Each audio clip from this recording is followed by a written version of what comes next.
What's up guys, it's your boy, Professor Alex, and today we are going to be talking about Rivens. What makes a good Riven? What mods to replace with your Riven? What stats you should be looking for in a Riven? Positives and negatives, Riven dispositions, and overall worth of Rivens. Okay, so you have probably heard about the holy trinity of stats being multi-shot, crit damage, crit chance with a harmless negative. This most of the time is considered a god roll and makes the Riven cost an inhuman amount. Remember, this is the luckiest of rolls, and honestly, chances of getting this is probably a little more than you winning the lottery, even if you use like 1000 rolls, so don't be sad if your Rivens don't have these stats. Now, having a negative on a Riven makes your positive stronger, so it's always better to have Rivens with harmless or positive negatives. I will explain positive negatives later in the video when we get to there. Firstly, quick explanation on what mods to replace with your Riven. We have two examples here. So this is a Magnus build and this is the Riven. Don't mind the elements here, they're wrong because of the polarity issues, but it will serve well for the example. So which mod I should put this Riven instead of? I will give you about 3 seconds to think. Yep, you guessed it, or didn't. We're gonna take out Prime Target Cracker, because a Riven is basically a straight upgrade to it, and we gain 140% free multi-shop on top of it. Pretty cool, right? And here, another very good example from the Lex build video I've made.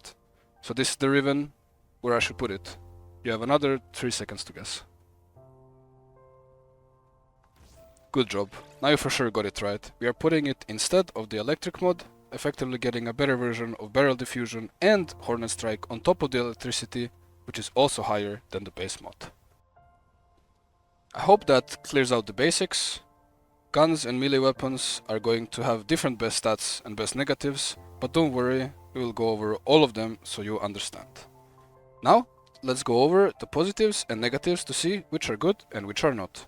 We're also going to be checking their shorter terms, since most people will use these, and you probably want to know what they mean. I have put the Riven stats in 4 categories. Best, most of the time really good. Good, they can vary from good to really good based on a weapon. Sometimes good, less used, but there is weapons that really want these stats, and sometimes okay, only specific weapons will want these for specific tasks. We have multi-shot, crit damage, and crit chance. They're in the best category, I don't think I need to explain why. Then we have damage, which is in good. Not in the best category because of Meta Arcanes giving 360% damage on full stacks. Then we have Toxin, which is also in good, because it builds into Viral and Corrosive, which are some of the best addresses in the game. Then we have Heat, Cold and Electricity, which are in sometimes good. They're not in good category because they sometimes force you to build the weapon in a specific way, and there's also a plus where Heat makes Radiation, which is really good for hunting Eidolons. But now I'm gonna show you examples in where they're really good. Here we have the Latron build. On the Riven we have crit damage, heat and multi-shot. Why this is good is because on Latron's radial attack we already have heat, so it's basically like a plus damage. You could think about it like that. So this is an example of cold being good. We have this Spore Laser Riven. So we're basically getting cold, and on top of that we're getting multi-shot and crit damage. So this is a very good Riven mod. And then finally for electric damage we have this Lex Riven. So basically, as explained from before, we are getting corrosive and additional stats on top of that. Then we have status chance, which is in sometimes good. We have I'm sorry, I'm not gonna try to pronounce that, but Probocernos. We have status chance. So this is basically just a straight up upgrade from this mod called status. On this mod you're getting multi-shot as extra. Then finally we have fire rate and reload speed, which is sometimes okay. Weapons that don't have room for a fire rate mod or feel clunky without, and beam slash weapons. For the reload speed we have some examples: Ogris, Zar, Felarx and Jakkur. And then a little bit of extra before we move on. There is exceptions where crit chance and crit damage is bad on Zariman Incarnate weapons if you want to build them for non-crit. Sliatum, Fenmore, and Felarx. And obviously, if you have a status weapon with low crit chance and crit damage, you don't want those on your Riven. Look for something like multi-shot, damage, fire rate, toxin instead. Honorable mention to magazine capacity, ammo, maximum, and reload speed, which are specifically good stats for Riven if you do optimized arbitrations with your Ogres, which I will be making a video on later. Then we have another honorable mention, which is damage done to Corpus, which is really good in some weapons against the Profit Taker.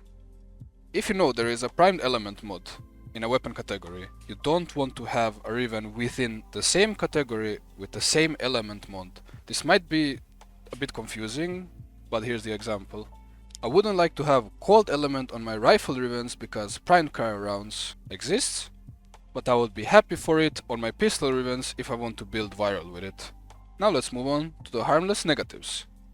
Again, we have 4 categories. Best, completely harmless. Good, harmless in most guns. Sometimes good, can be harmless but fewer weapons like these, and sometimes okay only for specific scenarios. Minus zoom, negative. Absolutely best of the best, unless you would have a positive negative. Then we have plus recoil, good. For most guns it's completely harmless, but for some guns it's not. Status duration, good, sometimes good. On lower disposition weapons this is okay, but on higher dispositions this can completely ruin the gun. And it's also harmless for raw damage one-shot builds. Then we have ammo max, good, sometimes good. On current incarnate weapons and battery weapons is pretty much harmless, currently using Rivens on Lex and Strun and never run out of ammo. Damage to infested, good, sometimes good. Hear me out, hear me out. Like, who in their right mind plays infested? Obviously, it's a terrible negative. If you do play infested, don't use it. Then we have reload speed and magazine capacity. Sometimes okay. A few weapons are not impacted by these or have a very small impact that it's acceptable. Damage to Corpus and damage to Grineer. Sometimes okay. If you have a build specifically just for Archon Hut, for example, or if you plan to make a build for the opposite faction, it's harmless. And then we have slash. It's rare, but some weapons can get minus slash even though they don't have a slash property, which is good for you. If your weapon has a slash property, don't use this negative. Now we're going to talk about positive negatives. For example, we have Liatum. If you have minus crit on your Riven and you build for non-crit, this is awesome, this is great, it's just boosting your damage.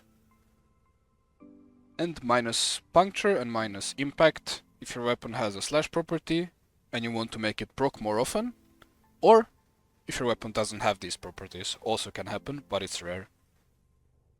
And then we have melee positives. You have damage, which is on best. Why this is on best and it wasn't for guns is because guns have arcanes and melees don't. You can put arcanes on your Warframe to boost your melee, but that doesn't count. Then we have crit damage, also best. I don't think I need to explain.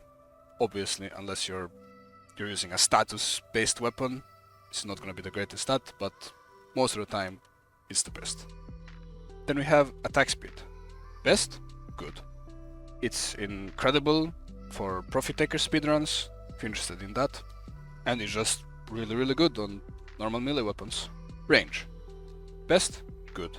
Good on most weapons, but we already have primed reach, giving us plenty on range. So it's not the most necessary thing, but it's still very good. Crit chance, good. Good for stat sticks and heavy attack builds. Blood Rush and Sacrificial Steel reduce its value a little bit on normal melee builds, but it's still a very good stat to have. Then we have Initial Combo, sometimes good. It's really good on glaives and heavy attack builds, that's why it's in this category. And lastly we have Plus Element, which is sometimes okay. Really good on certain stat sticks like Gara or Atlas, but otherwise this might make you build a weapon in a specific way, which can be something you don't want. And then we have melee negatives. Minus crit damage for slide. Best category, obviously. If you're a slide spammer, get the hell out of here. Then we have finisher damage. Best. Obviously, if you play finisher builds, this would be bad, but they are very uncommon. Sorry, Excalibur. Damage to infested. Good. Sometimes good.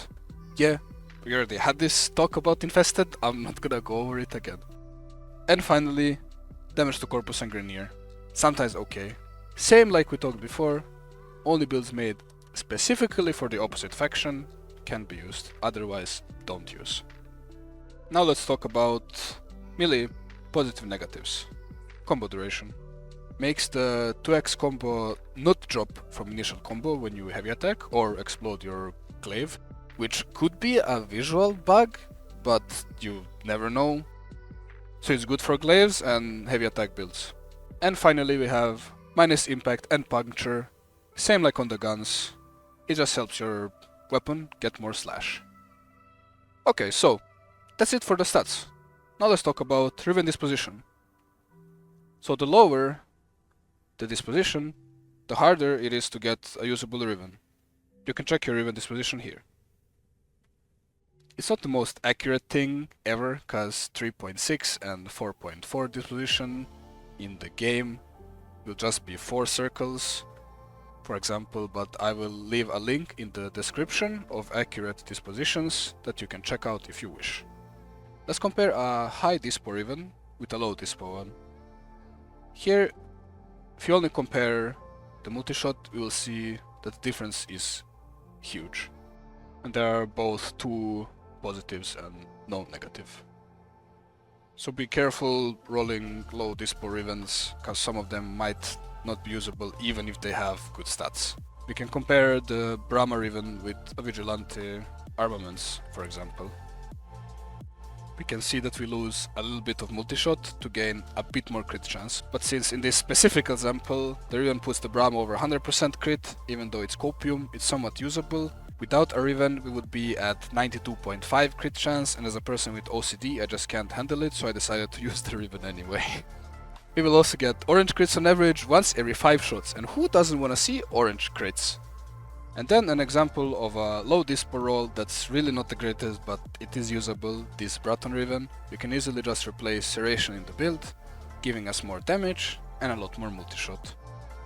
So here we see that even a mediocre roll will give us a lot more damage on lower disposition weapons. And finally, the value of Rivens. Some Rivens just cost a lot even unrolled. Glaive Rivens go for like 700 plat or 800 plat on average. Unrolled meta Rivens usually go about 100 to 400 plat. So you can only imagine how much good or god roll are worth on meta weapons. Also, I should mention that people buy Rivens for new weapons for a lot more than they are worth for the first couple of weeks. But for the love of God, don't buy Rivens from trade chat. I don't think I need to tell you why. In the end, your Riven is worth the combination of your patience, reasonable pricing, and finding a buyer. Even the best Rivens might take some time to sell, since they will be worth a lot. Well, I think that's about it for today, guys. I hope you enjoyed and learned something new. Wish you greatest of luck rolling, and I'll see you in the next one.